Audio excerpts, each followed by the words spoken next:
800 kilometre लंबी अरावली पहाड़ी को अब काट दिया जाएगा, क्योंकि कहा गया है कि जो पहाड़ियां कम ऊंची हैं उन्हें काट दिया जाएगा। अरावली पहाड़ी जो है वो 93% ऐसी पहाड़ियां हैं जो 100 मीटर से कम नीचे है। भैया वहां तो दुनिया की सबसे पुरानी पहाड़ है, 2.5 साल पुरानी पहाड़ है, वहां पे उसके 93% पहाड़ों को काट दिया। कि हमें भी शेड्यूल 6 दो, कि जब तक हम परमिशन न देंगे कि कौन सा पहाड़ खोदना है, कहाँ पे माइनिंग करनी है, कहाँ होटल बनाना है, कहाँ इंडस्ट्री बनाना है, यहाँ सेंट्रल का नियम नहीं चलेगा, शेड्यूल 6 चलेगा। अब पूर्वोत्तर भारत के लिए रिजर्वेशन, पूर्वोत्तर भारत के लिए, पूर्वोत्तर भारत भी बहुत पिछड़ गया, असम, मेघालय, त्रिपुरा, मिजोरम, वो सब एरिया पिछड़ गए थे, तो उनके लिए भी शेड्यूल 6 रख दिया गया। अब शेड्यूल 6 क्या कहता है, सुनो ध्यान से, अल्लाह नहीं करोगा कोई, तो अभी संप्रभुता मेरे ही हाथ में है। यहाँ ये राज्य काफी पिछड़ गए थे और यहाँ पर खनिज संपदा, नेचुरल रिसोर्सेज बहुत ज्यादा थे। इन लोगों का कहना था कि हमारा संविधान में हमारा विदोहन कर दिया जाएगा, बड़ी कंपनियों को भेज देंगे, हमारा जनसंख्या कम है तो संसद में हमारा प्रतिनिधि नहीं रहेगा, कहीं हमारी कोई बात नहीं सुनेगा, तो हम तो बर्बाद हो जाएंगे। तब अम्बेडकर साहब कहे कि ना ना ना, बर्बाद नहीं हो गया।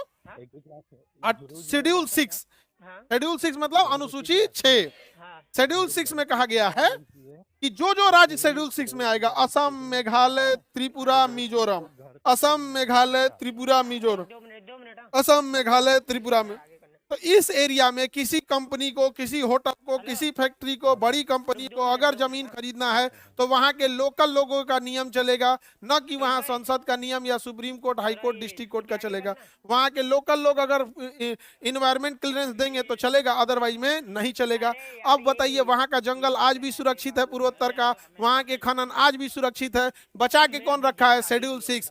ऐसे ही जम्मू कश्मीर में, लद्दाख में सबसे ज्यादा खनिज है, लेकिन लद्दाख में बर्फ इतना है और वहां सबसे ज्यादा सेंसिटिविटी है, बहुत ज्यादा खनन हो जाएगा, बहुत ज्यादा अगर प्रदूषण होगा, फैक्ट्रीज लगने लगेंगी, होटल खुलने लगेगा, इंडस्ट्रियलाइजेशन होगा, यहाँ का बर्फ पिघलेगा, कंपनियां अपना पैसा कमा के लेके चली जाएंगी, वहां के रहने वाले वैसे ही बर्बाद हो जाएंगे जैसे आज धनबाद और झरिया के लोग वहां पे कोयला निकालने के बाद जो आग लग गया है, वहां के आदिवासी आज मर रहे हैं, बड़ी कंपनियां पूछने नहीं जाती है। तो यहाँ भी जरूरी था शेड्यूल 6। पिछले 4 साल से सोनम वांगचू यहाँ आर्टिकल शेड्यूल 6 मांग रहे थे कि हमें भी शेड्यूल 6 दो, कि जब तक हम परमिशन न देंगे कि कौन सा पहाड़ खोदना है, कहां पे माइनिंग करनी है, कहां होटल बनाना है, कहां इंडस्ट्री बनाना है, यहां सेंट्रल का नियम नहीं चलेगा, शेड्यूल 6 चलेगा। 4 साल तक उस इंसान की कोई बात नहीं सुनी।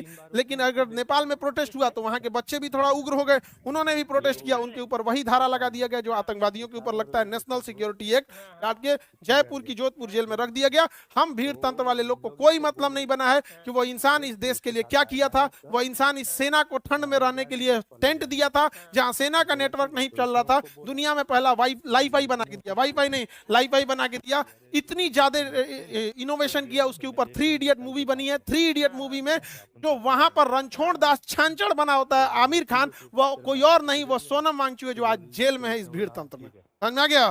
तो फिर इन लोग साथ में गए तो उन लोग ने वापस देखा इसको।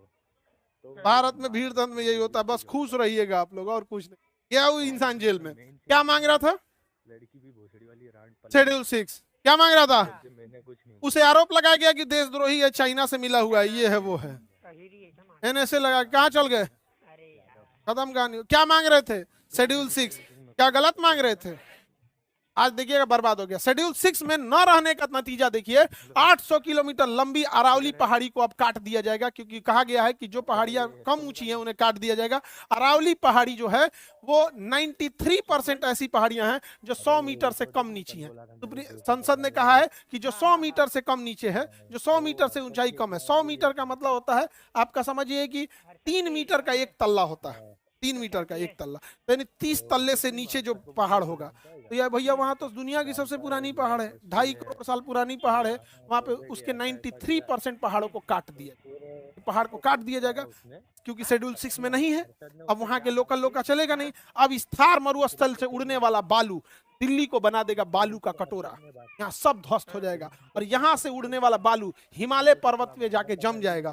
हिमालय पर्वत पे जब जमेगा वह बालू, तो वहां पे वो गर्मी को सोख लेगा। अभी पर्वत पे बर्फ है, तो जो धूप आता है तो शीशे की तरह चमक के निकल जाता है, बर्फ कम पिघलती है। लेकिन बालू की जब एक लेयर आ जाएगी तो बालू बड़ी जल्दी गर्म होता है, भूजा भूजने के लिए बालू का यूज किया जाता है। जब उसके ऊपर बालू रहेगा तो बर्फ को तेजी से पिघलाएगा, यहाँ से बर्फ पिघलेगा, गंगा और यमुना में मिलेगा, और वो अल्टीमेटली बिहार में आके बाढ़ कल आएगी, लेकिन आर्टिकल शेड्यूल 6 नहीं है, हम लोग टुकु देखेंगे। ज्योग्राफी डिसाइड और इकोनॉमी, समझ में आ गया कि नहीं आ गया? दिस इज ज्योग्राफी, समझ में आ रहा है अपनी?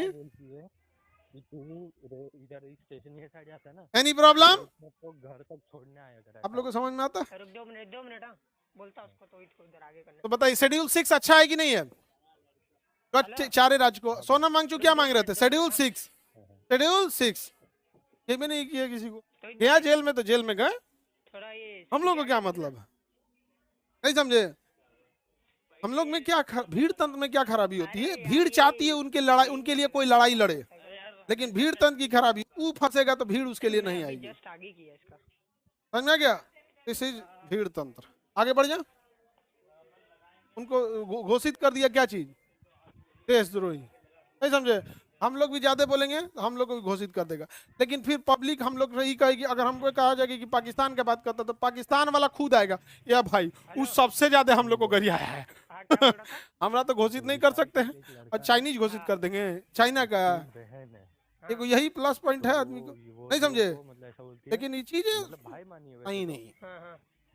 आगे बढ़े। अरावली पर्वत खत्म होने वाला है, पास हो गया विधेयक, पहाड़ कटेगा सब में बटेगा। तो वो बोला ठीक है, आगे बढ़ते। पूर्वोत्तर समझ में आ गया? साथ में आते जाते पूर्वोत्तर शेड्यूल